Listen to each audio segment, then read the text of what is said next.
Forbidden Phoenix, Session 1. My unspoken truth about life, death, and rebirth. It was June 1995 when my older sister died.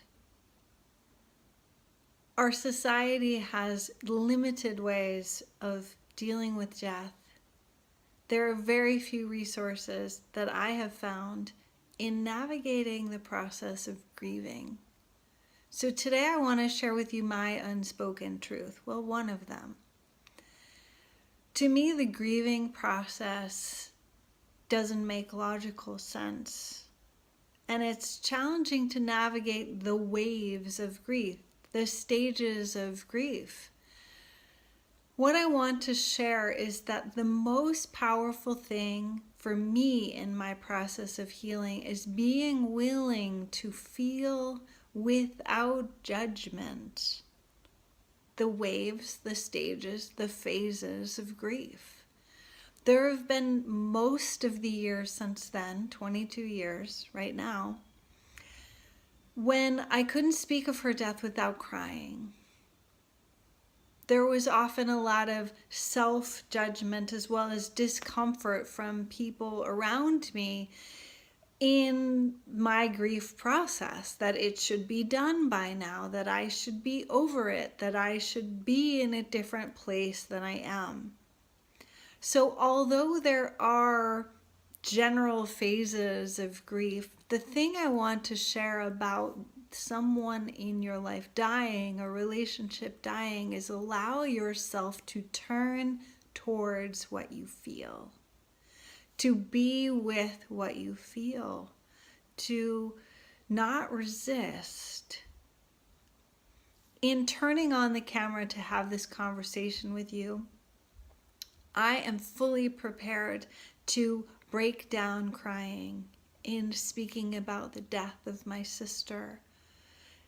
And in that willingness to turn towards death, to face the discomfort of grief and loss, there's a way in which I feel empowered in it. I still miss my sister to this day. I imagine that I will still miss her for as long as I'm living. And the more that I allow myself to feel that longing for her to still be in her body, that willingness to connect with her in the unseen, to still be in relationship with her even though she's no longer in a human body, has been an incredible gift. To take off the ways in which I had ideas about how the grieving process would be, or where I should be, or how I should feel, or being afraid of making other people feel uncomfortable in talking about it.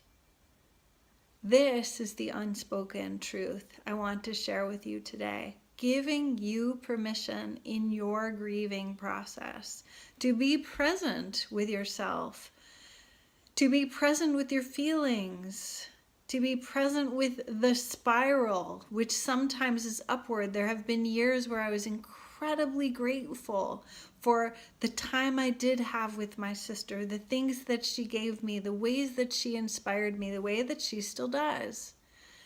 And there are times when the downward spiral of death and grieving sucks. And I am a pile of tears. And my willingness to turn towards death and grief is an incredible grief. It gives me incredible freedom to be with what is.